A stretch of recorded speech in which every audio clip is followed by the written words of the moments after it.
sheet to accept a higher risk. Oh, there you go. The third point is loss volatility. Is what is likely to happen. So we've got all these things insured. Some of them might be very secure, very safe, very unlikely to be damaged. Do we need to insure those ones? There are others that you absolutely need to insure because they're very, or they're at high risk of damage, potentially bridges or something on the edge of a river. Control and prevention of risk. So what are you doing to take steps to mitigate any damage to that building that sits on the edge of the river? Are we installing sprinkler systems? Are we moving buildings back from an encroaching sea? Resilience is much the same, but also organisational resilience and recovery. If something happens to one of your major buildings, you guys have kind of been through this, if something happens to one of your major buildings, what's your fallback? Where do you go? Can you put your business into another building, or do you have to send everybody home and work from home? Currently what my company has done for us, we're having to work from home at the moment, but because we've been through these business plans, it wasn't too much of a stretch for us to do that. And then the last slice of the pie there is insurance and transferring some of those risks onto insurance, into a program that we've put in place for you. So there's that whole, we can send you out the slides, no problem. So there's that whole process that you guys can go through, and insurance kind of comes at the end of it. Right. Carry on, next one. Can you hear me, Emma? Yes, hello, Matthew. Do you want to take over again? Sorry about that. Not sure what happened there. So Emma's obviously just gone through the process, the cycle. So one of the things that you can look at is what your deductible levels are. And one of the things that you can look at is what your loss limits are. So the graph in front of you, if you look at the curve, that curve represents losses. So what you have is on the vertical axis, you have the frequency, horizontal axis is severity. So we have lots of small, high frequency, low value claims. This is where your deductible is designed to act and kick in. Excuse me. And then as you go further along, you have the low frequency, high severity losses. So what we're talking about here is, where's the sweet spot? Where's the bit that you want to buy insurance for? And again, simplistically put, one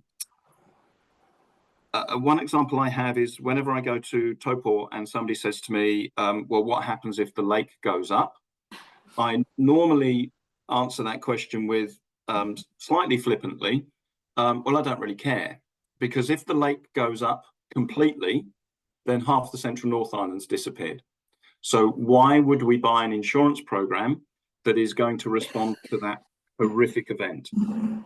That's just not pragmatic. So what we then look at is, okay, well, what's a reasonable loss? What can we expect on a reasonable return period? And that is where you would then put your insurance program. So that's the loss limit. Now, obviously, if you increase that loss limit, move it further along to the right, you're buying more capacity from the insurers. You are then spending more money on premiums. Conversely, come the other way, reduce the loss limit, then you're buying less capacity, less capital, your premium will reduce. Loss limits are probably not something you want to manipulate too much. It is a consideration, but not too much. Perhaps where you can get more benefit, or at least some benefit, is your deductible levels. Where do we get the insurance to attach? Now, do we attach the insurance at the right at the bottom end, the low end, and say that's $10,000? Or do we want to take a higher deductible, therefore decrease your insurance premiums by a certain amount, but accept that you have more risk on your balance sheet? Could we go to the next slide if there's no questions on that, Ron? Matthew, we do just have a question here. Maxine? Yes, please. What are the colours? What's the significance of the colours on that graph, please? It's just to highlight, sorry, the impact on how it would affect your premiums. So the blue areas are where you're not effectively going to be buying insurance for. They're the $5,000 losses, the high frequency, low value, and then the blue shaded bit at the bottom end of that table, graph, is the absolute devastating event that causes damage across all of New Zealand. That's the Lake Taupo type example. So you wouldn't do that. So the point at which you attach on the curve, if you reduce the loss limit, that's green because that means less premium spend. Conversely, if you increase the deductible, move it to the right, that's green because that shows again less premium spend. You're reducing your premium spend, and the red is the opposite. Sorry, another question, Brian. Sure. Do we have, as governors, a policy about our approach to insurance? How is this covered in terms of the way we look at it? No, we don't have an overarching policy. It's obviously insurance is a year-by-year thing, so you only buy insurance for 12 months. So historically, we've reported to audit and risk on the arrangements, and obviously today, so quite difficult to have an overarching policy, but it should link into council's risk appetite, obviously, at a higher level. Maxine, if I could, if you allow me, Maxine, I think traditionally, I'd say it's across all risk committees, have tended to treat insurance as a one-off exercise, and it tends to be affected by what is the premium. And while I think Matthew and Emma are saying this year, for good reason, we should look at our insurance because premiums are high. I'm more keen that the committee, in the way that you're saying, Brian, focuses more as an exercise in risk, which is actually what is, and you actually have said it, what actually is our risk appetite? I mean, bluntly put, Maxine, we don't have an agreed risk appetite around the committee as to what is acceptable. So I guess in some sense, one of the things that could come out, or should come really out of this sort of discussion, Brian, for our next committee meeting, I presume, is actually getting a sense of what is that appetite, that tolerance we have, and where should the risk lie. Does that make sense, Maxine? Yes, thank you. Yeah. Thanks, Matthew. Could we go to the next slide, please? Again, this is just for illustrative purposes. Brian did allude to this as well at the outset. Your declared values have increased significantly, and it's not just you. That's all councils. If you look at the graph, the pink bit in the middle is what you've got insured. We need to keep track on what values are doing to make sure that the loss limits that you buy are adequate, given that we've seen that significant increase. There is a world of difference in having an insurance policy that is going to respond appropriately because you've gone through a process, that circular process Emma was referring to earlier, and you've decided that there are some assets that you won't insure and there are some assets that you will insure, and you'll insure some for certain values against others as a strategic decision, than not doing anything and not increasing your insurance or modifying your insurance as the values change and ending up with having some stuff that is unintentionally uninsured. And that's represented on that wee graphic by the couple of buildings that are in the blue bit to the right there, as sort of unintentionally being uninsured or not insured for a suitable amount. Now, I do know that quite a lot of work has been done in the general council space, but certainly with you guys, around making sure that values are becoming more representative of replacement costs and or what you would do. But that's an ongoing piece of work. Could we go to the next slide, please? I've already covered off these bullet points. Okay, yeah. That's us from that point of view, Brian, if that's okay. No more questions of Aon. No, I think we're good. So now I just want to give you a summary of what our current policies are, and also just mention that Napier City Council procures its insurance through Aon, obviously, as our brokers and advisors, but also as part of the 5 Hawke's Bay Councils insurance collective group. So we're not out on our own, but we are in terms of our underground infrastructure, and I think still our public liability professional indemnity. Yeah. So there are a couple of policies that we are separate, but in general we procure through Aon, and Aon acts for the 5 Hawke's Bay councils. So just quickly, material damage, that's obviously for buildings and contents that are on our insurance schedule.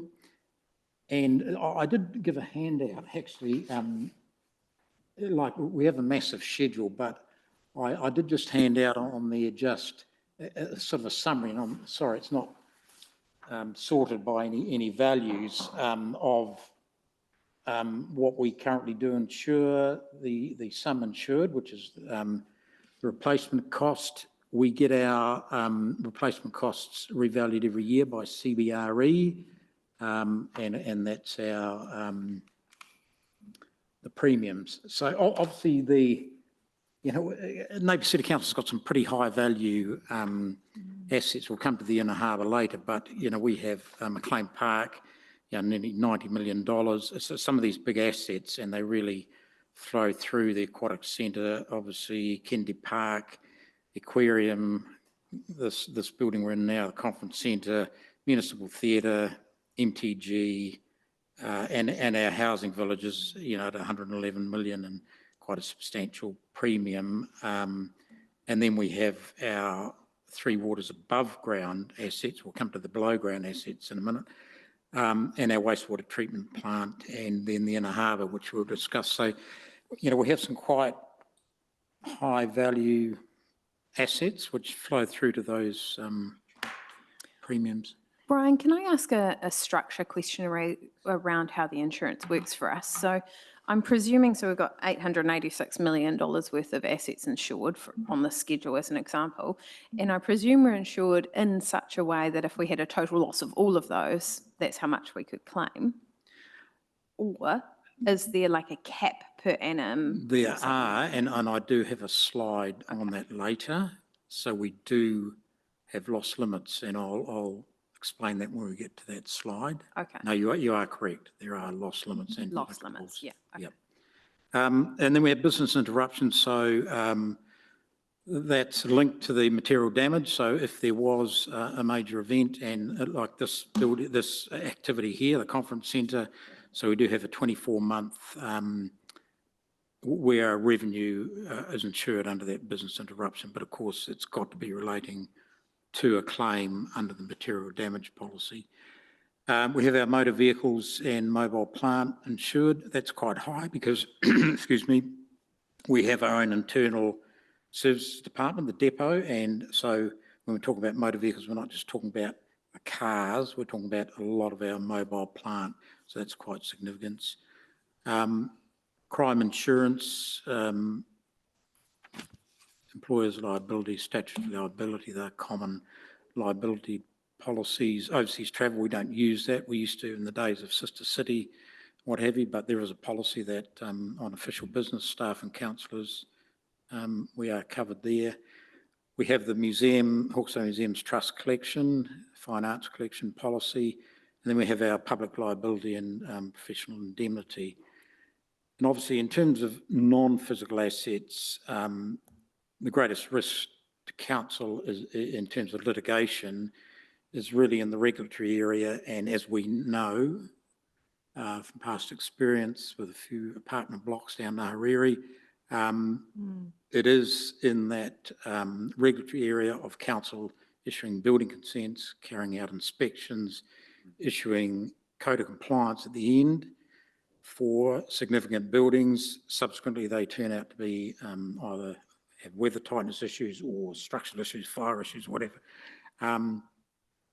So that is council's greatest area in terms of litigation, in terms of potential dollar sums, as we know. and we've learnt that. So we'd have the professional indemnity policy, which covers this, but we'll stress that that does not cover for costs relating to weather tightness issues. Brian, just a question here, Councillor Brown. Yeah, I'm just interested in that one. Does that, how far does that professional indemnity go? Like, does that cover us?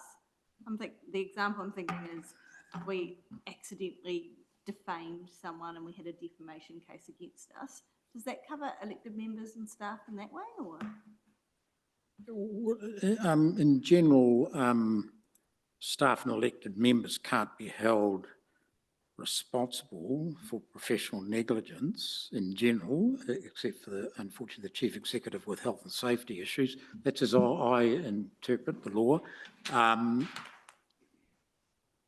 So Brian, I can add to that if you wanted, Brian.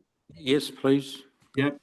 So there are protections for elected members under the Local Government Act.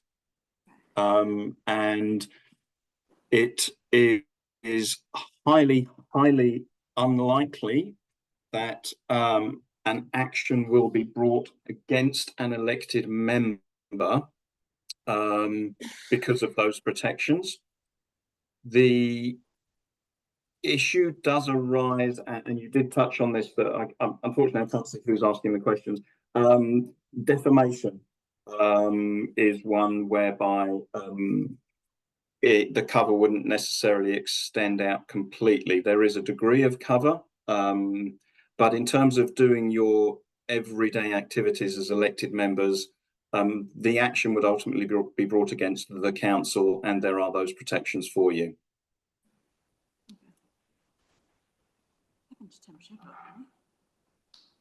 That sort of answer that?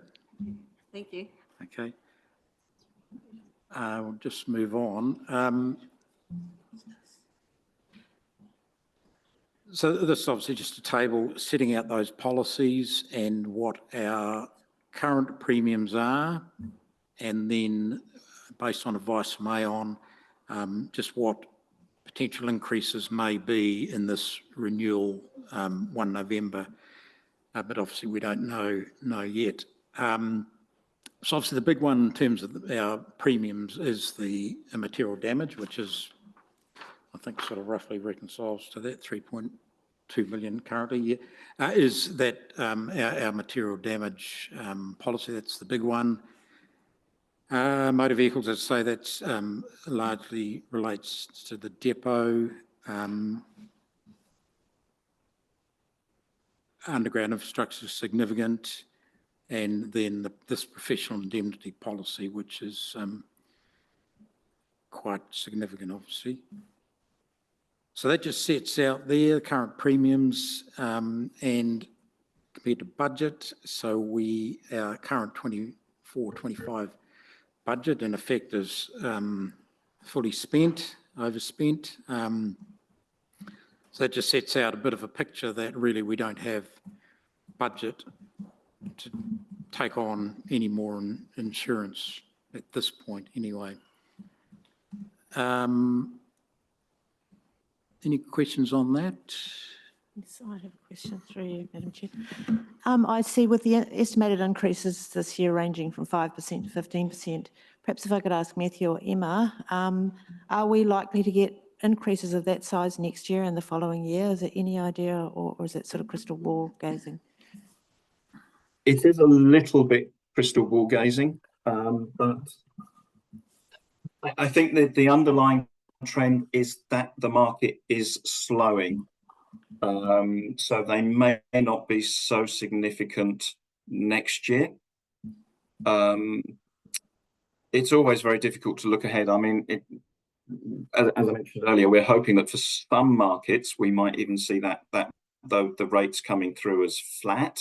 So there's no increase in rate, but we only need another big claim between now and November, and that conversation sort of goes out the window. But all I can say really is the market is slowing. So hopefully it will start to ease somewhat. Thank you. can I just get my head around the principle behind the fine arts? I'm guessing like taonga, when say they're damaged or stolen or gone for whatever reason, why are we insuring them? Because it's not like they're unique. That's why they're in a museum. We can't get them back. Just rebuild priceless paintings. That is correct. It's really, I guess, insurance process to sort of restock the museum. And you're exactly right. You can't buy the historical items that have been are lost, but it just provides a fund to seed a new collection. But also repair. Sorry, Brian. Oh, sorry. Yep.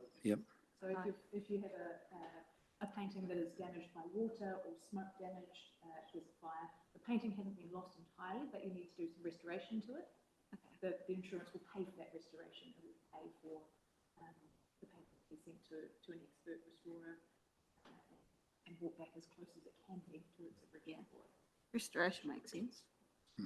So our insurance on the Hawke's Bay Museum Trust collection has our cover. We've reduced that significantly because the very valuable Mare Tahonga were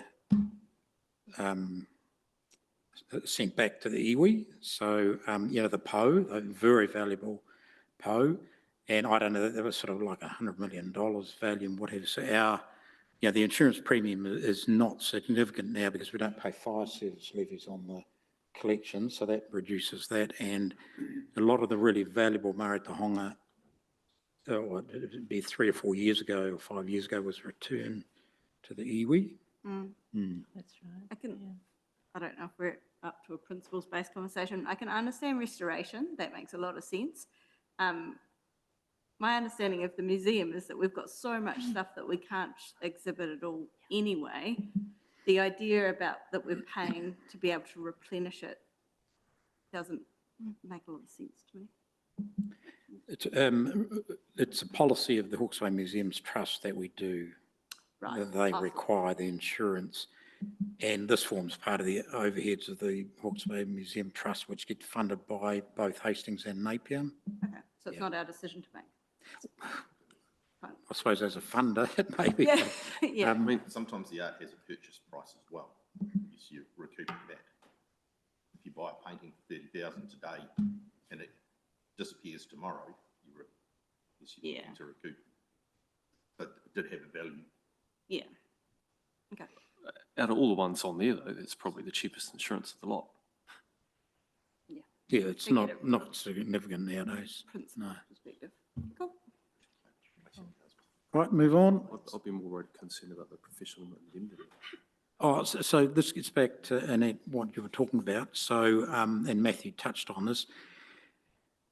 So for our material damage policy, non-natural disaster, so just a normal claim, like at the moment we're still working through the wastewater treatment plant claim from Cyclone Gabrielle, and obviously that claim will have a $10,000 deductible, so we're up for the first $10,000. So all claims like that. And Matthew touched on this a little bit as well. So after Cyclone Gabrielle, as I interpret it, this is something new that the insurers brought in a $1 million flood loss. So I think I'm right, Matthew. If that Cyclone Gabrielle happened now and we had this significant claim on our wastewater treatment plant, the deductible would be $1 million. Correct. And that's come in since the 2020 floods and obviously Cyclone Gabrielle. Yes, So and sorry, Brian. Yes, that's correct. And it's not a Napier specific thing. That was an insurance market response across the board. We've seen councils down in the West Coast, for example, who've had issues, and other councils who have had that increase in the flood loss. And again, it's not just councils; it's all entities, corporate entities. Sorry, can I just, is that per site claim for a better term if we lost, say, the treatment plant and a pump station somewhere else, is it $1 million from each of those, or $1 million just for the flood and then carry on? So for the non-natural disaster deductibles, it's one deductible. So you could have multiple locations damaged. And it's one deductible in a 72-hour period as well. So if you had an event that lasted for that duration, causing multiple incidents of damage, then it's only just the one deductible. Yeah, per event, yep. So deductibles, it's the same as an excess? is it, Yes, that we pay? sorry, Yeah. same terminology, yep, yep. And then we have $50,000 in the harbour, we'll talk about that later. So that's the non-natural disaster deductibles. So then we get to the natural disaster deductibles, which I suppose in terms of Napier, it's earthquake, tsunami. So that's a lot higher.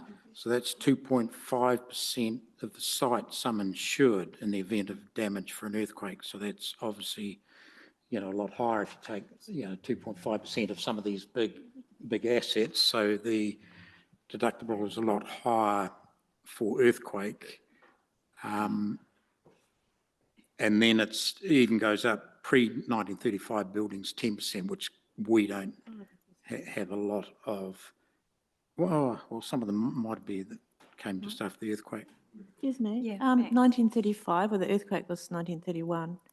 Was that when the buildings were built in 1935? True, the insurers take, not necessarily to do with the Napier earthquake, this is not unique to us. Across the country.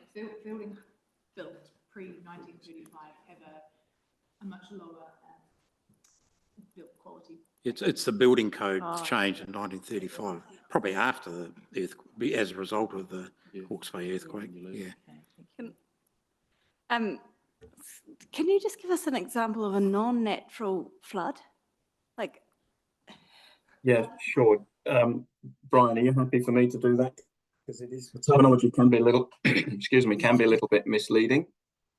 In the insurance industry in New Zealand, a natural disaster is defined as, and Emma, you might have to help me fill in a couple of the blanks, is defined as earthquake, subterranean fire, volcanic activity, geothermal activity, tsunami, Hydrothermal activity. and hydrothermal activity. It does not include weather events. okay. Okay. So if you had a cyclone and flooding from either a river bursting its bank, which is referred to as, there's a specific name for it, I can't remember now. Anyway, a river bursting its bank and causing flooding through heavy rainfall or inundation from the sea because of weather, they would be non-natural disaster deductibles for the purposes of this conversation. And to just complete the definitions, just to check, seeing you asked a very good question, Hayley, we talk about primary and secondary natural, don't we? And they're almost synonymous with natural and non-natural disaster, correct? Yes, yeah. Yeah.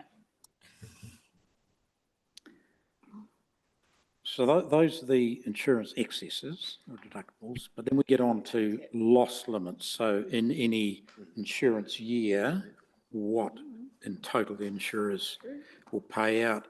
So as I said before, we procure this material damage insurance as part of the 5 Hawke's Bay Councils group, and the insurers have imposed a couple of years ago now I think we needed to have this loss limit to be able to get insurance, a $600 million group loss limit. So that is a group loss limit in any one insurance year shared by the 5 Hawke's Bay Councils. Did we get close to that with Cyclone Gabriel? Well, oh no, sorry, this material damage schedule doesn't include roads or bridges, right? So nowhere near it. So Cyclone Gabriel, the only major claim against that limit really was our wastewater treatment plant, because Hastings District Council and Wire, it was all really roading and bridges. They did have some claims here. And that $600 million loss limit was agreed after loss modelling carried out.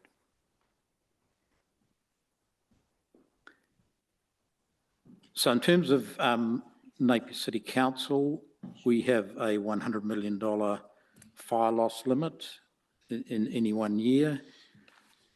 All the councils have a loss, the 5 councils have their own individual fire loss limit, and this is on the basis that it obviously helps get insurance, it helps with premiums, helps in the market, and it's on the basis of the fire loss limit that it'd be highly unlikely that all our assets on here are going to get all burnt down in the 1 year, and you'd look at, you know, the biggest single site is McLean Park, the grandstands at 90 million, but even there, it's pretty unlikely that, you know, that would all burn, everything would burn down in one event.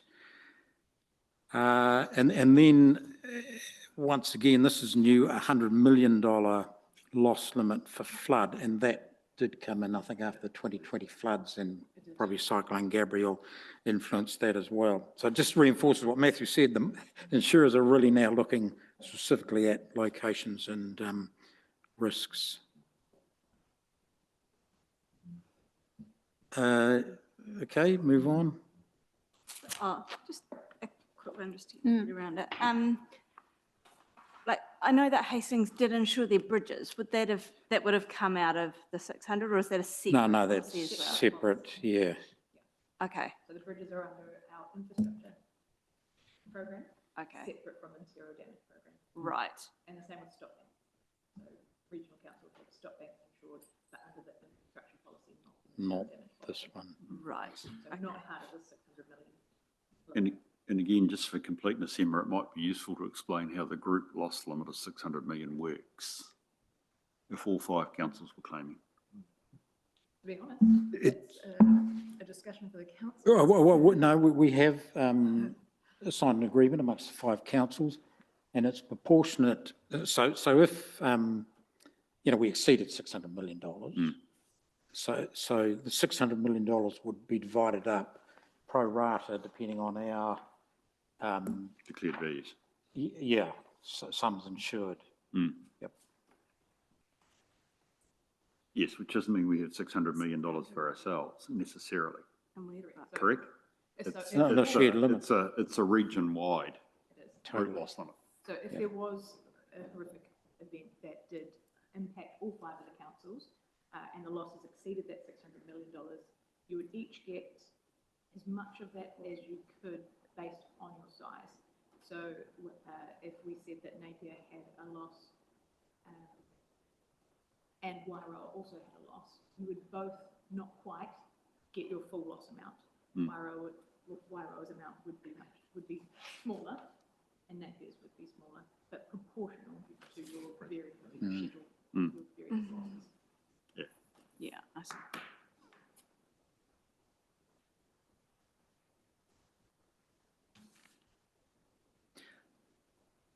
Matthew touched on this a while ago as well. So in terms of reducing cost of insurance, we've already got those loss limits and other deductibles from that previous slide. And as mentioned, we have that $10,000 excess deductible for each claim under our material damage policy.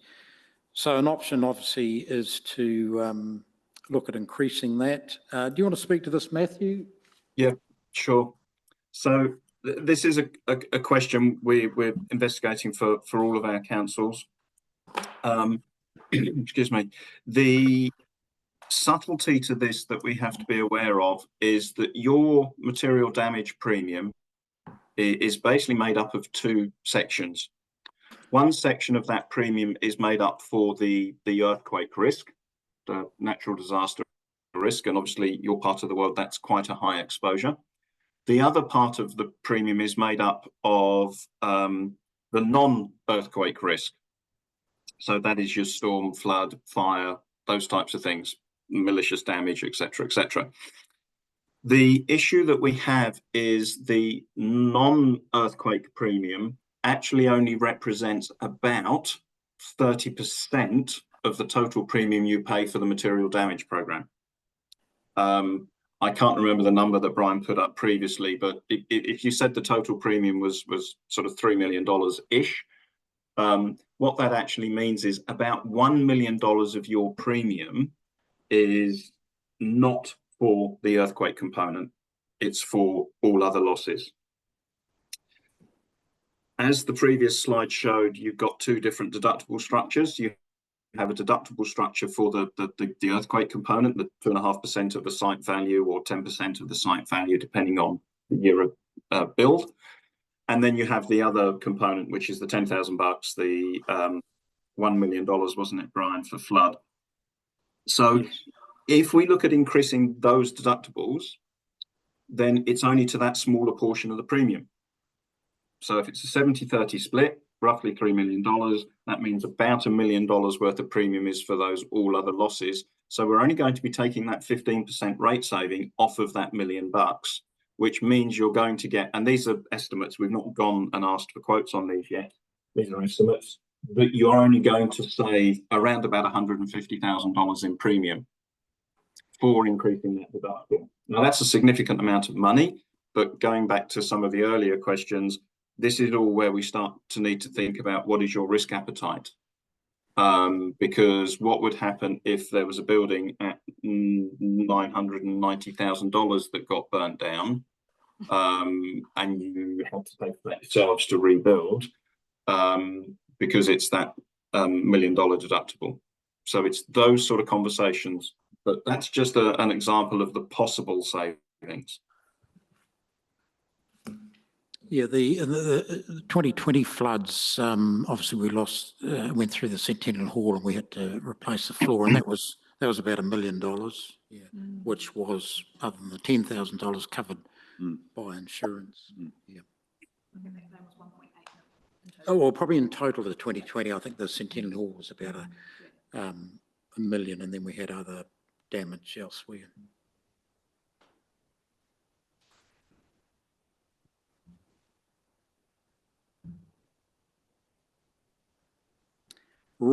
This is the sad news. So, sorry, Brian, can I ask a question first, if it's okay with you? You had this slide that had the total value of the policies, actually including this one, and it showed total premium cost and budget for the current year. And there's about a $430,000 difference. Yes. I'm asking Annie, obviously the premium is above. Is there been any discussion about what should happen? I mean, is there capacity to just bear the extra cost, or are we in the room saying it's got to be no more than 4.86? Yeah, I think that's a good discussion to have. Okay, I mean, I just wanted to know perhaps the basis. Historically, we have had overspends come the end of year, insurance premiums, and it's just had to be met in the wash up of the rating account. Because, you know, when we're doing our budgets, the budgets are done quite a way in advance. You know, getting I know that. And things, and then we don't really know what our insurance premium is until 1 It's November. a very common picture I've seen, Brian. And I'd also say that this unfavourable variance, obviously the estimated increase is simply an estimate, and it is a little bit more complicated because our financial year is a 1 July, 30th of June, and our insurance year is 1 November. So of this increase, not the full 12 months will flow through to this 24-25 year. Yeah, okay. Yeah. Yeah, it's always going to be a split. Yep. So does that flow on, Bruce, through to the self-insuring conversation for a proportion? I think, and I hope Matthew would back me up on this, but I mean, you can't help but note 150,000, if you want to assume $1 million worth of deductible or excess, joins those two lines a bit closer. Yeah. But the point being, your Centennial Hall would be done on our account, not on the insurer's account. So, you know, it becomes where's the risk, where's the affordability? How do we make that decision? Yeah. So that's the critical question. My plea to Matthew is that's a sort of a bottom-up approach. which is actually how do I spend no more than $4.86 million? Whereas I think we've been encouraged to think from the top down, what's our appetite for risk? Yeah. You know, and that's where I think we're better to have that discussion. But I guess I'm just being cute, and you picked it up that actually 150 makes that gap a lot less. But the impact is you're gonna arguably face a lot. Wrong word. The risk that you have to cover $1 million is higher. It's high. May I?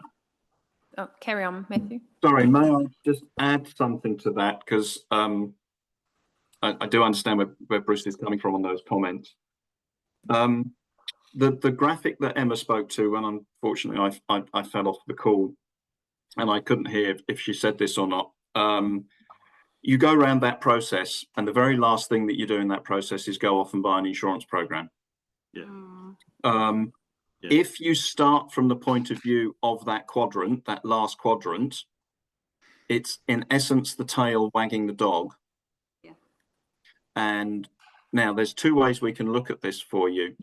If you come to us and say, look, Matthew, we've got $4.8 million to spend on insurance premiums, we can go away and work out what you would have to do and what you would be removing from your insurance program, whichever policies it may be, or changes in values, deductibles, etc., to get you to a position to have a budget of $4.8 million. That's the tail wagging the dog, but it achieves an outcome. If you have the time and energy to do it, you're far better off going the other way and reaching a point where you've made a strategic, risk-based decision about what you do and don't want to insure for. And I can give you very quickly an example from an anonymous council. The finance team at that council elected to take a high deductible purely because it would mean their premium spend met a budget. They went from having about a $10,000 deductible to having a $250,000 deductible. About 4 days after they made that decision, I got a phone call from one of the asset managers saying, we've just lost a building, can we make a claim? And I had to say to that asset manager, no, you can't, because it's below the deductible. And the asset manager said, well, that's the first I've heard of it. Now, the process, in my opinion, the process needs to be joined up. The process needs to be across the business. And to Bruce's point, the exposure that you are accepting by doing this needs to be understood. It shouldn't hinder it from happening, but it needs to be understood so that there are no surprises further down the track when there is a loss that is below the deductible level, or it's an asset that's deliberately been removed from a schedule from a strategic point of view. But it does need to be done on a joined up basis. And the other thing, and you've seen this playing out actually quite publicly around some of the other LTPs, well, the LTPs, we haven't had one here, is actually, if you're going to assume that risk, do we need some other form of funding initiative to cover that off? So Wellington is the one that I'm thinking of quite publicly. It's a wee bit different, but essentially they're recognising they have to have a dedicated fund for the insurance they can't buy. Yeah. So the question would be, if we were to go to $1 million, we could, and at the moment that would be probably on the account of the ratepayer. You know, you suffer $1 million loss, we're going to take it out of the rate account. Or do we think about some form of dedicated insurance fund, which gives us a sense of, and I use the word advisedly, self-insurance, should a loss occur. But then we'd be wanting to dedicate some of our investment to that. So there's a question mark around that too. But again, that's only reflecting a top-down approach, or the wheel, as Matthew said, as in contrast to, Matthew, what can I buy for $4.8 million? Yeah. Do we see any other councils taking that sort of ring-fenced approach to self-insurance funding? Is that something that is normal in the industry in some way? I mean, in my mind, I liken it to putting, you know, capital depreciation fund aside. Is that done? Well, Matthew and Emma can probably do it. I mean, the traditional way in local government that we've dealt with this primarily, and I need to be careful because we're talking here about the deductible, not overall losses, but I want to broaden it out, is we talk about debt headroom. We assume that when the bad day comes, can use we've it. got the capacity to take on debt. And what we're seeing with the LTPs this year is councils that have maxed their debt and no longer have that headroom. There are one or two, there are some councils that have funds which are not necessarily dedicated, but are earmarked for that sort of event. There is one that I know of with the Self-Insurance Fund, which is Auckland. And that's because of their position around deductibles, and they're prepared to wear it through their insurance fund, different size and scale. Matthew, I don't know whether, Emma, I don't know whether you know of others, but that's my sort of take. Yeah, I'm actually doing papers for 2 other council groups currently about the merits and the pros and cons of taking that approach in terms of having I'll call it a managed fund. It's not quite the right terminology. And it's certainly something we can look at for yourselves as for yourselves and also for the group. Part of what we can do as that process is do something called as if modelling. It's a relatively simplistic approach. What we would do is take your claims over, say, a 5-year period and provide you with information that says, okay, those claims over 5 years with the deductible levels that were applicable to those claims meant that you had to fund X and the insurance companies paid Y. And then we can give you an example as to what would happen if that deductible had gone from $10,000 to $500,000. And then you can see, based on historical information, how much is ending up on your balance sheet as opposed to the insurers paying. It does paint a picture, and it can be useful. It's not perfect, but it can be useful. The big question mark, and I'm probably overstepping my remit here, and I apologize for that. The big question mark I have around some of these things, especially if you're looking at pulling a fund together, is how do you seed it to start with? Because you'll need to have some money in there initially. And then also what happens if that fund is exhausted on day 1 of the insurance year? Because it would be, if you increase your deductible, it's for each and every loss. Now, I'm not saying we shouldn't look at doing all of this, but it's just one of those considerations as to how do you seed it and what happens if you have multiple losses. But again, that's the risk appetite conversation, and we don't know what the balance sheet looks like and how robust that may or may not be, but that's the sort of conversation to start. Do we have that information, Brian, around the quantum of insurance claims we've had over, say, a 5-year period? We've really had very few claims, like Cyclone Gabrielle, the wastewater treatment plant, and then the 2020 floods, Centennial Hall, what was $1.8 million. So Apart from that, you've had a vehicle hit a traffic light control box, a vehicle hit the public toilets. that's at Mariwa, yeah, Mariwa, yeah. We're not taking. A vehicle hit the museum. Yeah. And that was minor, very minor. that was very minor, yeah, $15,000. And there was power pole fuses blew, causing damage to the equipment in the station. Yeah, so Is that over what period? That's since we've been on the program in 2020. July 2020. Okay. So I mean, in my time, years. there's been very few claims apart from those minor ones. Is there an Really is Cyclone Gabrielle and the. Sorry, is there an aggregate of those numbers?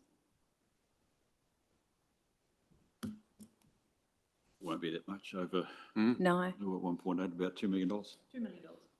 Oh, quick maths, Bruce. That's not including, I'm listening, guys, I'm listening. that's not including Quick maths, the treatment plant for Gabrielle claim. which was, Well, we're still on still in it. yeah. We're only at stage 1. Yes, or indeed your public liability and indemnity. This is just material. This This is is just just material material damage. damage, for which So you're the- spending, what, 3.5 million, 3.5 million per annum. The Gabrielle claim is currently sitting, I think it's been paid out 4 million. We've been paid out 4 million, but that's only stage one. That's just getting the thing up and running, and we're not yet into a lot of the permanent work. The Gabrielle claim is significant, yeah. But other than that, in the last 4-ish years, been to controls zero damage losses. Max? So if we're looking at the possibility of changing our, our risk levels, our deductible levels, do we have this 10 policies up there? Is that all our policies? And do we look at them one at a time, or are we looking at an overall deductible? It's only the top one, material damage. The $10,000 excess relates to your material damage policy. That's buildings and plant and equipment and whatever. The other policies all have their own deductible at different levels.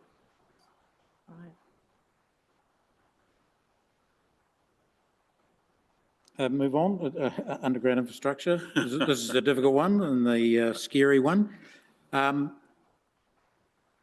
So this relates obviously to our Three Waters underground infrastructure, all the pipe asset, which is significant with any local authority.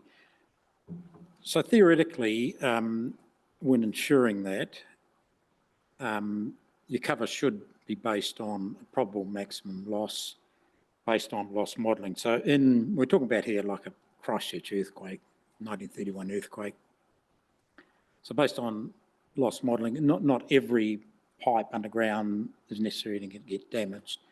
So you calculate a probable maximum loss in that major earthquake.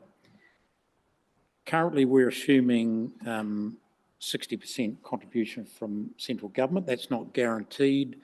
My understanding, Bruce, you might have an update on this, but it's still at the discretion of Cabinet. But most councils... I understand it's still just the Cabinet paper that we work under with this one, but I don't think it's been updated. No. Yeah, but the assumption most councils work on is still a 60% contribution in a natural disaster from the government. So council obviously has a liability in the significant event for the 40%. You only get the 60% if you do front up with your 40%. So unfortunately, council's kept its cover for underground infrastructure the same for a number of years due to affordability issues. And we only have cover of 40% of 120 million with a $10 million excess, and I'll show this in the next slide. But what we're talking about here is really with the loss modelling is a 1 in a 500-year seismic event. And obviously, I appreciate you realise this, but we're not talking about an event that happens every 500 years, but it's the return period and the probability of that happening in any 1 year, which is 1 divided by 500. So it's 0.002 of 1% of it happening in any 1 year. I might have my maths slightly wrong there. So very low probability of these events happening. But some people say it's not a matter of if, but when. So this is our problem. Current problem is, based on latest valuations, the total replacement value of underground infrastructural assets, so we're talking about water pipes, stormwater pipes, sewer pipes, and any underground component of pump stations, 1.3 billion. Based on our latest loss modelling, the estimated probable maximum loss for a 1 in 500 year event, 800 million. Like I said before, not all of our infrastructure would be expected to be destroyed. We're talking about the government subsidy, 60%, 480 million. So it leaves an exposure to council, theoretically, of 320 million. Our insurance recovery in that case of this major event, 44 million. So we have this estimated uninsured exposure of roughly 276 million. So obviously, That's a problem. Dead headroom. Um, We're fine. So if you just park that, but I'll move on, just on what you were discussing just before. Sorry, I'm not moving away from that completely. So like we're just talking about before, council doesn't operate a formal self-insurance scheme or maintain a specific fund for any of that self-insurance. In the event of major earthquake, obviously council would have to completely revisit its forward budgets, its capital plan. It would have to reprioritise. At the moment, we put aside $5 million a year into renewal funds. I mean, obviously that would be reprioritised to debt funding. We do have currently a $20 million infrastructural asset renewal fund. So we would look at all those sort of things. But just moving on, and then a review of the capacity to accommodate the uninsured loss through borrowing. So we have done that exercise in conjunction with Gary, and I'll just move on to the slide now. I don't know whether you can you see those figures? Yeah. So this is trying to calculate based on our 10-year plan. I appreciate our plan's called a 3-year plan, but based on 10 years of projected debt, it's just a calculation of our debt headroom. I don't know, Gary, whether there's any questions on the 175% and the 230% of revenue, whether that's a question. What's our current policy?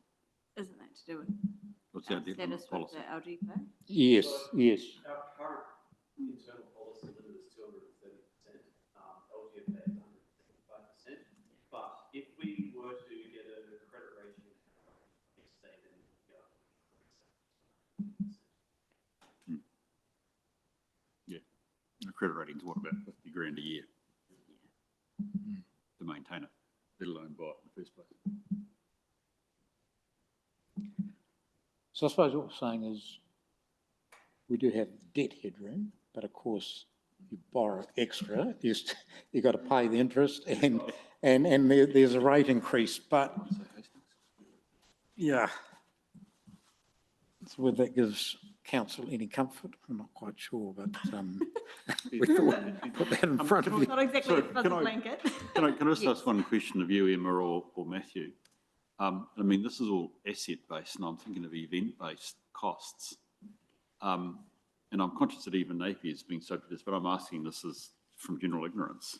Has anybody tried to claim the FOSL buyout costs for insurance? This is now, I mean, to me, a new feature of disaster management is the Crown has pushed us virtually as a sector into Category 3 buyouts, which we have a 50% exposure generally. I don't think they have, Bruce. Pardon? I don't think so. I mean, all I'm thinking of, I didn't think so, Matthew. All I'm thinking of here is in a significant event like a 1 in 500, there's also the hidden liabilities in the sort of this current settings that we have, Brian, which is the FOSL scheme, which is now operated for Kaikoura.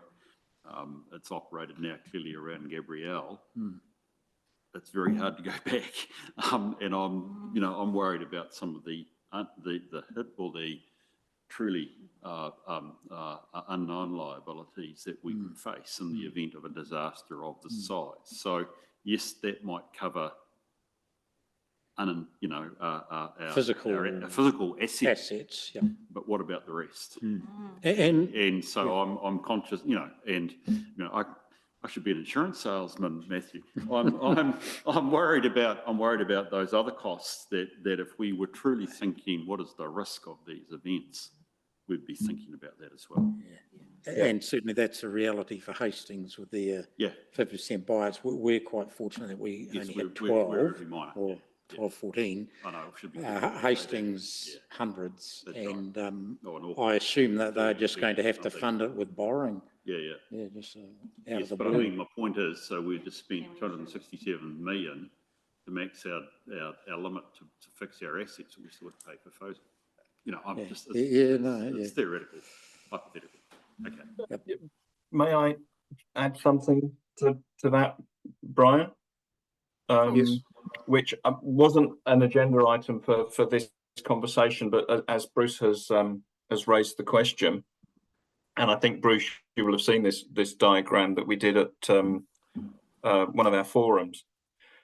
It's a really valid point that the cost of an event, we can't be blinkered to thinking it just from an insurance perspective. There are significant other costs incurred by councils responding to said event. And roughly about, if you take all the risks that you may face as an organisation, and it's probably not going to make the room feel any happier about life, but if you take all the risks that you face as an organisation, roughly 30% of those risks are insurable. Not necessarily, you may not have all of those insured, but they're insurable. Roughly 70% of the risks that you face just through day-to-day operations that aren't necessarily financial impacts, but are reputational impacts, those sort of things. The big chunk of them, excuse me, are uninsurable. So you do have to absolutely factor that in that balance sheet assessment or the financial capability of dealing with a loss. And I think there are potentially some ways you can deal with some of these currently uninsured or uninsurable losses through specialist insurance products. They can be expensive, but it's certainly something that is a consideration. I know that goes against the topic of the conversation we're having at the moment, but it is really fundamental, going back to that circle of actually understanding what your true exposures are and what your true costs are. Just if I can, is that our plan? Are we going to step through that risk assessment, risk appetite process? I think that's a suggestion.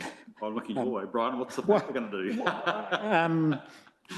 Yeah, I guess, yep, that's a message we're getting. But I think, Hayley, sorry, from my perspective, the answer has got to be yes. And I think what we should be, there's no agreement at the workshop, is there?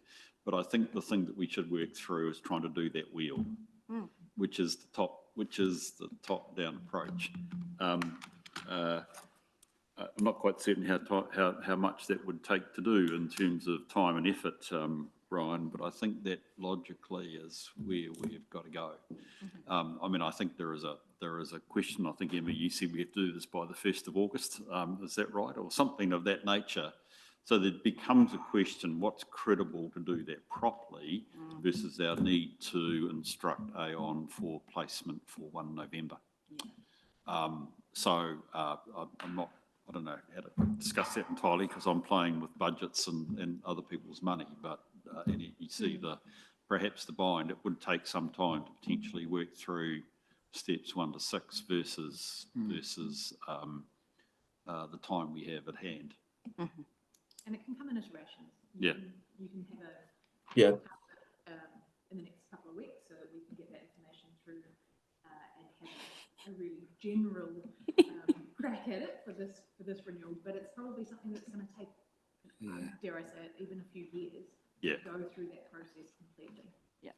Seems like an I don't insurance think we strategy, could do anything in the next few weeks. No. So we did, I remember attending in the main exhibition hall, and we had risk sessions and we were putting sticky notes. Yeah. So we started all that. There must be some work done on council's risk appetite and identifying risk. But not on insurance. Yeah, well, no, but it all probably your point's well made, but not on, probably not feeds in. that would guide the CEO. Not specifically on insurance, no. No. But insurance is the last step, right? That work that we've started is good and valid. Can you go back to the wheel? be worthwhile to just or circle, whatever we call it. Brian, it's one of the early ones. That one. Yeah.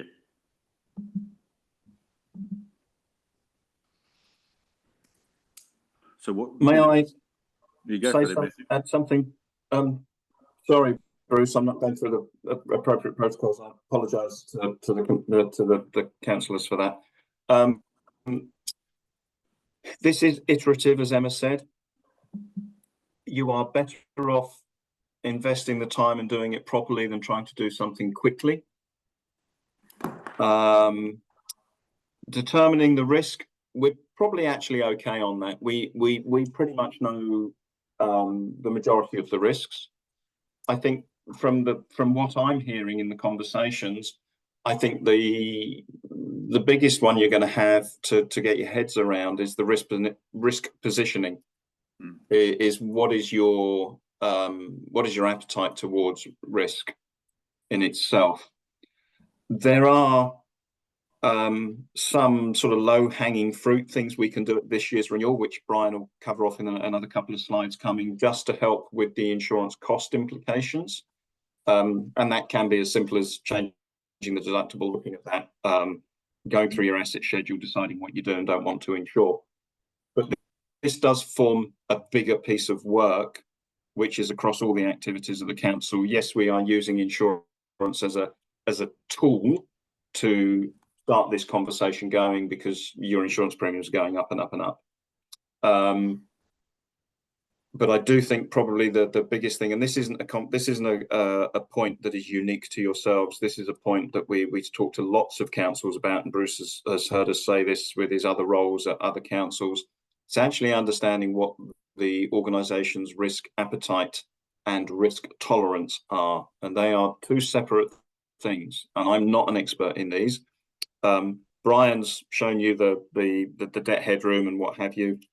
That potentially is your risk tolerance, because you could potentially deal with some of those issues, but that may not be what the risk appetite is.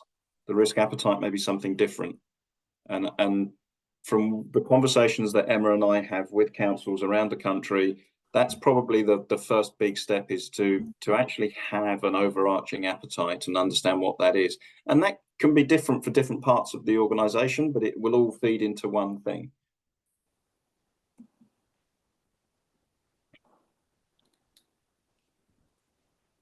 Okay. Just a question about that. Does risk appetite means how much money are we prepared to spend? It means how much liability we're prepared to keep on ourselves. Rather than try and pass it to somebody else, Maxine, and recover it off them when the event happens. I mean, that's it. It's the if. I mean, the arguments are when will happen. I mean, everybody knows AFA will happen. It's a question of when. And in what quantum? The difficulty is, and what quantum, and how Yeah. quickly. Right, we'll just carry on. So just highlighting other uninsured items. So we don't have cyber insurance. I know time's marching on, but you able, Matthew or Emma, just give us a bit of an update on where other councils are at with cyber insurance? Is it still available? Is it expensive? Is it worth it? It's the one that's actually changed. It used to be horrifically expensive, and it used to be quite difficult to get. But we've seen an anomaly in the insurance market in that cyber insurance is now more attainable. There are more insurers doing it. Excuse me. It is something that council should consider.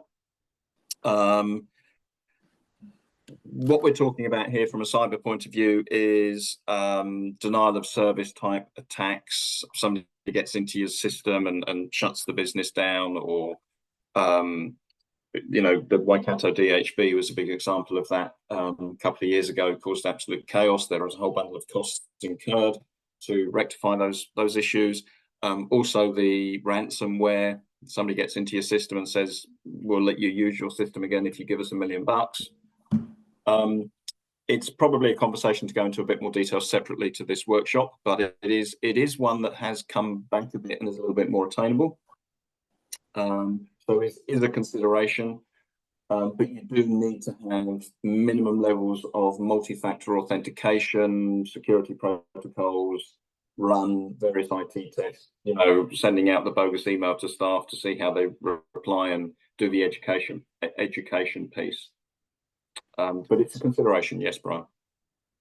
So previously, you know, when it was difficult and expensive, council sort of officially, unofficially decided that better to get our house in order and with, you know, better protection in house, and that is happening. So we haven't completely ignored it. There's been a lot of resource put in house for protection from with our IT department for cyber attacks.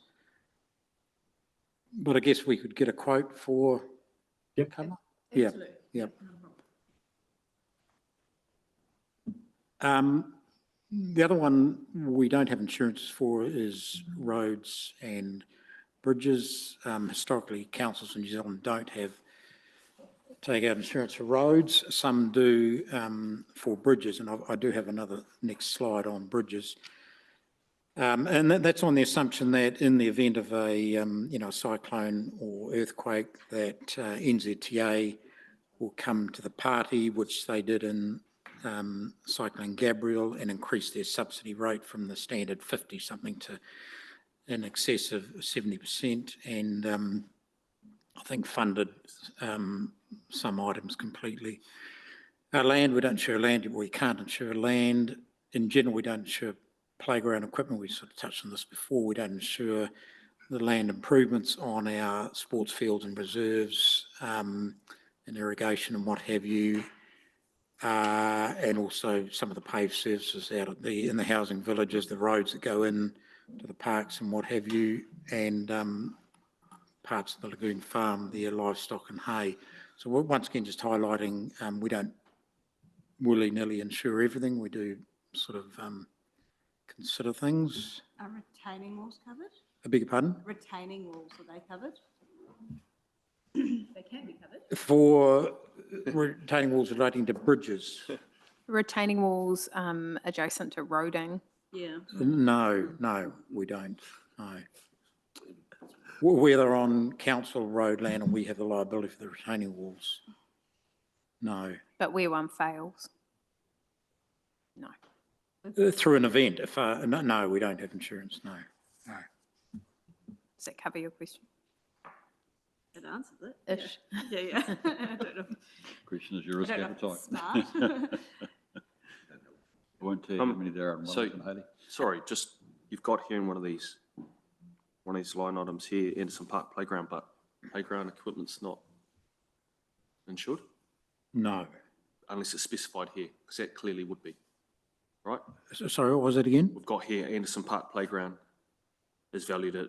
Oh, so sorry, yes, that's Unless exception. it's, yeah. That's exception. So Marine I'll Parade cover that. wouldn't be, because it's not here, but Anderson Park is. Well, we did insure the Anderson Park one because it's quite substantial. It's $5 million. That's fair. And it's quite different to our normal playgrounds with a few swings and Yep.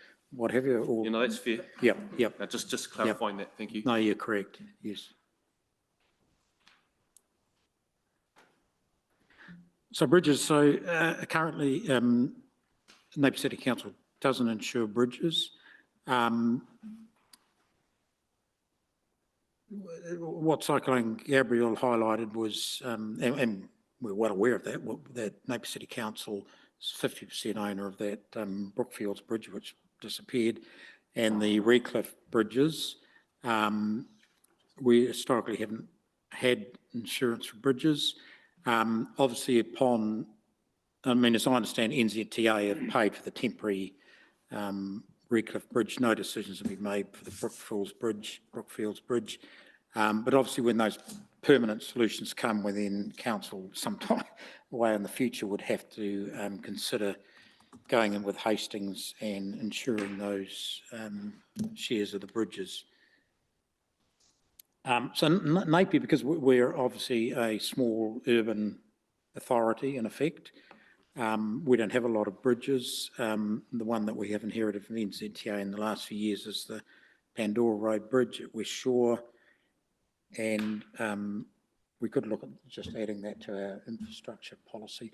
It's not susceptible to, like the Brookfields and the Redcliffe and a lot of the Hastings District Council bridges, it's not susceptible to river, flooding and damage of rivers, because it's just an outlet for the estuary. So it's not, it would only be subject to damage in an earthquake or tsunami, so it's not susceptible to flood damage. Right, another problem area. Unfortunately, in 1989, Napier City Council inherited the inner harbour from the old Harbour Board. Very old structures. So have got that pointer. Is that a pointer? What do I do? This one here. No, that changed my thing. Oh, hang on. Sorry. Anyway, you all know, like West Quay's the main wharf along in front of the bars. Quite an old structure. It was redone after 1930 earthquake, 31 earthquake. Also have, is that working? Oh, it is. That one there. So West Quay along here, which is the main one, that's slightly newer. This discharge wharf currently is closed. It's high probability, no decisions have been made, but high probability that may have to be demolished and rebuilt. And then we obviously have this very old Nelson Quay wharf, which is ancient, very poor condition. And then over here we have some old piers which are scheduled in a 3-year plan for replacement, and all this is the responsibility of Napier Sailing Club.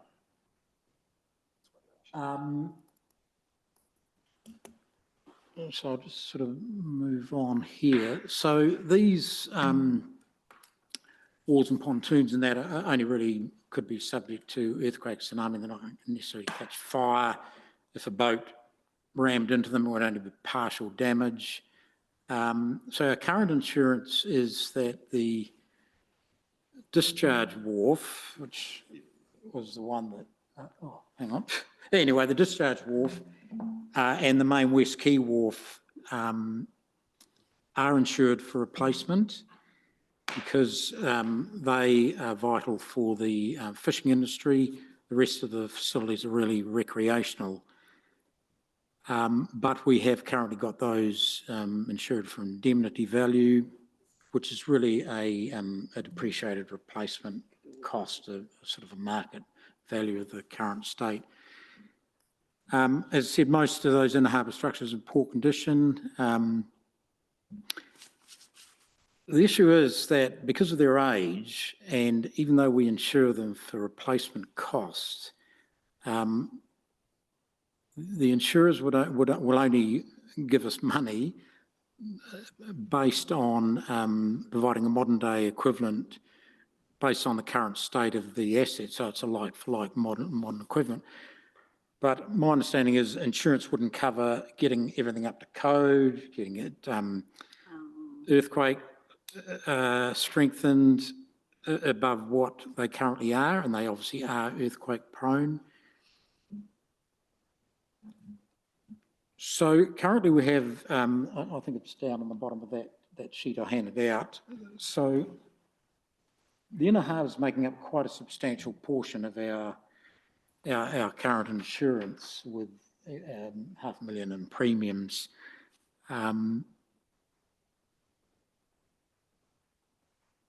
Yes, that's making 155 million of our 800 odd million, and premiums of 525,000 per year out of our total premiums of 3.2 million. So I guess the suggestion, I wrote this, but number one, we need to remove the discharge wharf because we've got condition reports on it, high probability, a very bad condition, high probability we're going to have to demolish that and rebuild it. So we can't expect that to remain on the insurance. So that saves us hopefully around 90,000. Because of the unknowns sorry. around the West Quay Wharf, of what insurers would have the quick. Brian, sorry, just a quick question. Discharge Wharf, whereabouts is that on the map? Hang on. It's an iron pot. In the Iron Pot. Iron Pot, okay. Yeah. Oh, yeah. Oh,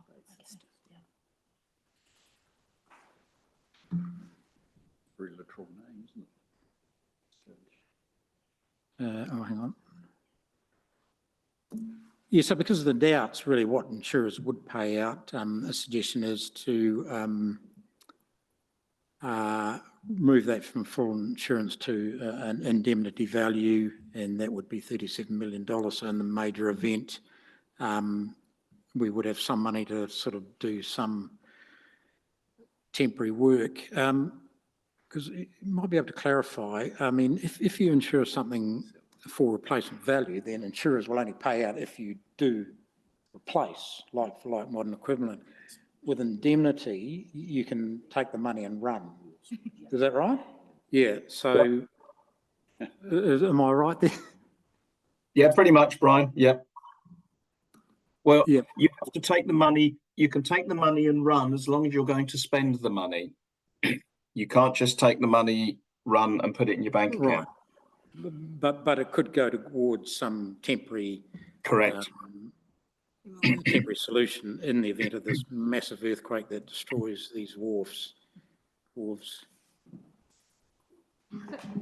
Just a clarification on that. The like for like, say we had an ambition to build it to code, can we take the like for like portion and put that towards the cost of building it to code? Yes. Okay, so it's just, Yeah. If you were to insure it for a replacement and the insurer were going to pay out on replacement, in this instance, I don't think they would, but pretend they would, you get up to the value that you've insured. So if we've insured it for 155 million, the insurers, and you're going to replace it like for like, but you also have to spend a whole bunch of extra money bringing it up to code. The maximum you would get is that 155,000. And then you need to fund the rest.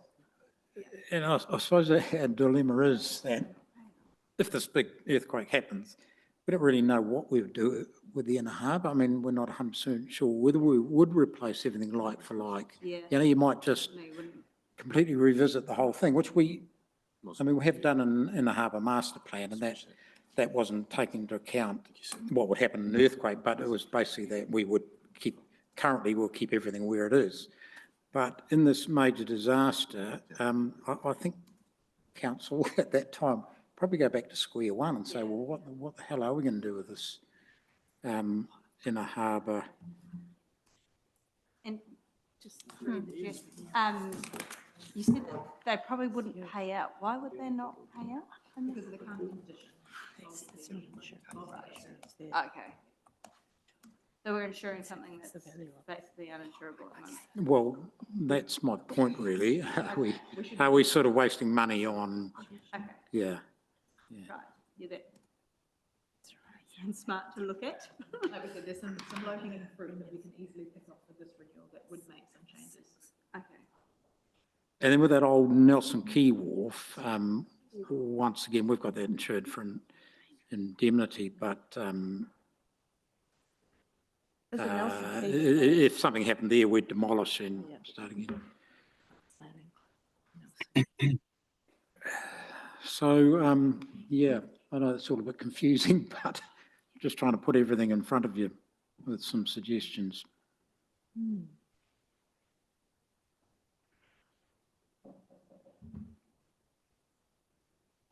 Look, this is just to get the discussion going really, but I just went through this schedule and thought, well, are there any assets we're insuring, and bearing in mind our constraints with budget?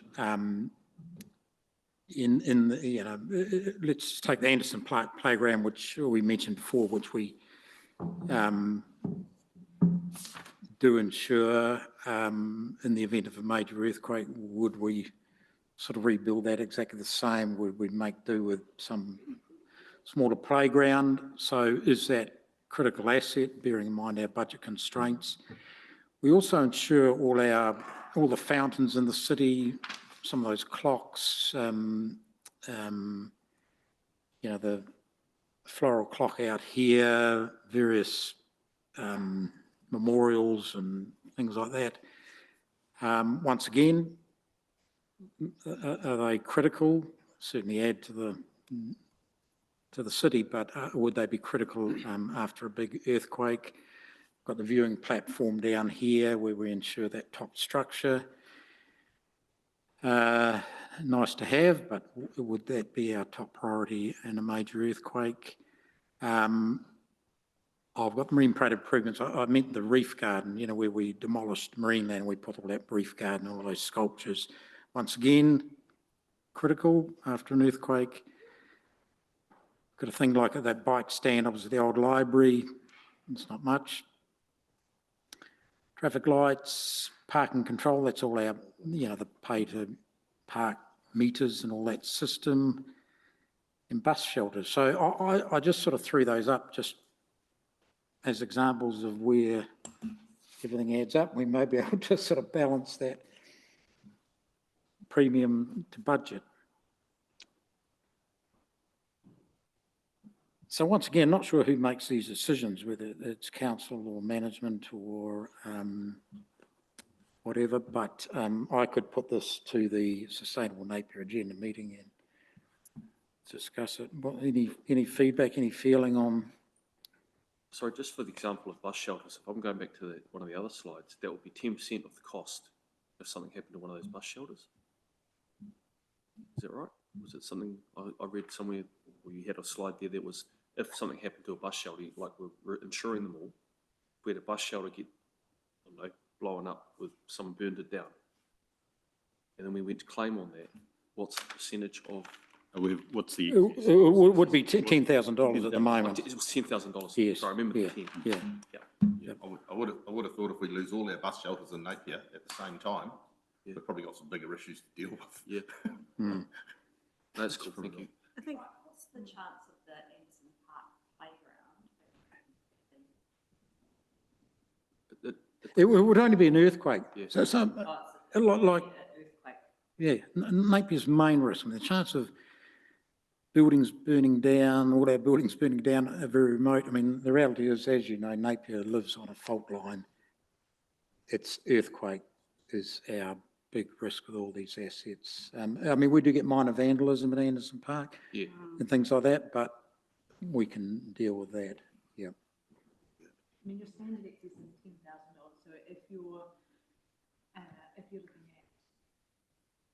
at risk outside of earthquake, it's probably those minor vandalism type events. And they come under $10,000. Yeah. Unlikely event. Even a car running through the playground probably. And the same with that viewing platform. I mean, we get people breaking the glass, as you know, but that just gets fixed out of our maintenance budget. The only reason that would disappear would be once again in a major earthquake. So earthquake is our problem. I think.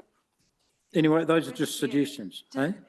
I think it'd be neat to have a really great process that we go through that feels a bit ad hoc. Yep. Going, yeah, we don't need traffic lights and all of that. So it'd be neat to step through some sort of process which drives what the outcome Yes, is. no, fair comment. I'd actually like to suggest probably a halfway house, to be honest, Hayley. I mean, Brian and I presume Emma and Matthew have given some guidance as to where, shall we say, these possibilities exist. There is certainly, and I agree, probably a line for line thing. I'm just thinking, Brian, you're sort of saying, well, what do you think? And it's a tad difficult because we haven't gone down the track further, and yet decisions need to be made. Can I suggest, Annette, and look, we don't have a risk committee until the 5th of September. So we don't have time to meet as a committee, well, we haven't got allocated time to meet as a committee prior to the need for Aon to have what position that we take. So this, and it needs to happen at this stage, ostensibly somewhere else. But I actually think, Brian, if we're taking this, and I don't, and I think you're giving us a good hint, and I don't have any trouble with this, that we have to have some regard for that budget. Unless we want to go back and say, we've got to wear the increased cost. And I think already, even if we go to the inner harbour, as you said, Hayley, some stuff, why would we insure what is the uninsurable? So I'd like to suggest that actually, and there'd be a paper and we can work out who it goes to, which has the need to meet the immediate placement issue. And I don't think there's any, I mean, unless we're going to really fight over these, I mean, I would like to know what is the cost of a replacement of a traffic light, but I mean, you know, which is going to that sort of that line by line stuff. But actually, you know, that's generally credible. So I'd actually like to suggest that you go with a paper as to what is the immediate stuff that we can do. And, you know, the issue would be the 150 grand over the, what was 150 grand related to? I've forgotten now. $1 million deductible. The $1 million deductible, which probably I wouldn't, I mean, I think that requires a much, that I don't think we can make, I wouldn't make that as a call straight away because that's quite a definite thing. But the inner harbour, this page, put it all together and say, well, this is what we could do with reasonable ease, make it. But I also think that paper needs to hit what is the pathway, what is the strategy to dealing with that circle. Because I think the only assumption that I'd want to make in saying put this together is my nose tells me this is roughly within our risk appetite. Now, I've got no grounds to say that in it, but I'm just going to. I think that's the feeling. I'm just going to put it out there Yeah. that this isn't the end of the world. Okay, I don't think our balance sheet is going to be overly stressed. And I would go so far as to say, I think we're open to having more of a push That's around right. that risk So appetite. I don't know about the $1 million. I mean, I've got to say personally, I'd want to think a bit more about the $1 million. But this sort of stuff, I think, wouldn't stress us. So what I'm really, can you see where I'm trying to get to here, Brian? What's the immediate stuff? We just put the premium, probably a recommendation that actually there has to be what we suck up. Yep. But I also think we need to have, and to be honest, I know Emma and Matthew can help you easily with an insurance strategy. What's the pathway to deal with 1 to 6 and over what time? Okay, because I think if we're going to agree we need to do more work, we need to make it time bound. Emma, you're quite right. It's probably 2 to 3 years. I mean, that's my experience elsewhere. But if we don't do that, Annette, we'll be having the same workshop next year. Yeah. But we will have given away all the low-hanging fruit and been none the wiser. Yeah. So I just think it would be useful if we could have that pathway. I call it a pathway because it's some sense to develop the strategy. Where do we get to in terms of insurance? I think that's wise, and seeing lots of sort of nods around the table as you're speaking, Bruce, and I think it speaks to that iterative kind of approach that Emma was talking about earlier as well, that we do some low-hanging fruit, and we have a clear pathway where we can have those more in-depth conversations. And audit and risk is absolutely the right committee for this to be sort of thrashed out in detail with, and acknowledging that can't be, for timeframe purposes, our first iteration, but certainly for that more in-depth conversation, that's the right place for that to be happening. Yep. So we can go, I can go to Sustainable Napier 1st of August to get some of these low-hanging fruit, and also repeat a little bit this presentation, put all those uninsured exposures in front of council so much for information. And this is what this is all about, is getting it all in front of you. Yeah. Well, and I know it raises more questions than answers, but we have a professional responsibility to put it all in front of you. I mean, I'm very, I'm not, I wouldn't say I'm vexed, but I see the challenge in us thinking around the 1 in 500 year event. And actually, what is our risk appetite? How do we apply our risk thinking to that? That's quite a significant matter. And I mean, it's not that we should be making that decision in isolation, because we've got, we're developing an understanding of events. I mean, you've got the idea of the flood banks down the way here that what they're made for 1 in 200, they just got over top sort of type stuff. So there's examples elsewhere, but that's the thinking that we have to put into this, rather than actually just, I mean, so that sounds like I'm being critical. We can't make a 1 in 500 year call at the moment today. So I think it would be good to have those sorts of things displayed in the paper as being the sorts of issues that we need to grapple with in terms of a risk position. Does, Councillor Brown? Just thinking through maybe some principles that we could give for Brian for deciding what could or couldn't be low hanging fruit. So I had two that came out through the conversation, which we've already thrashed, but sort of wasted insurance is how I've written it. So insuring the uninsurable and insuring non-essential assets for the event of a major earthquake.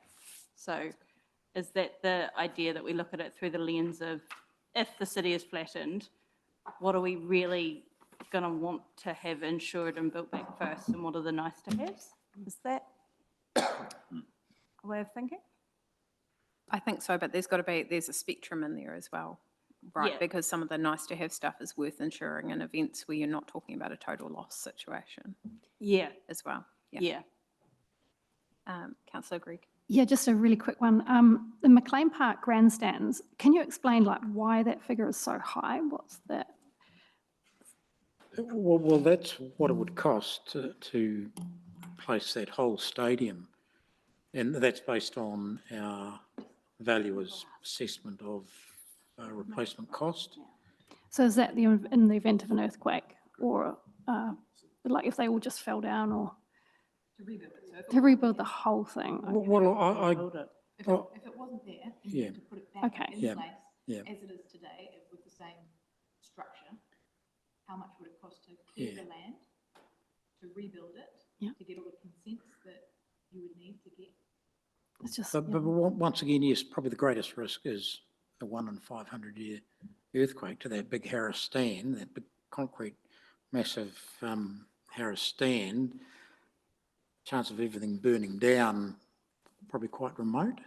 As an example, I can give it to you because it's public. To rebuild the two stands at Yarra Stadium in New Plymouth is $79 million. So the McLean Park's bigger.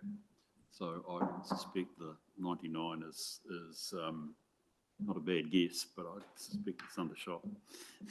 I'm not saying it should go higher, but I suspect.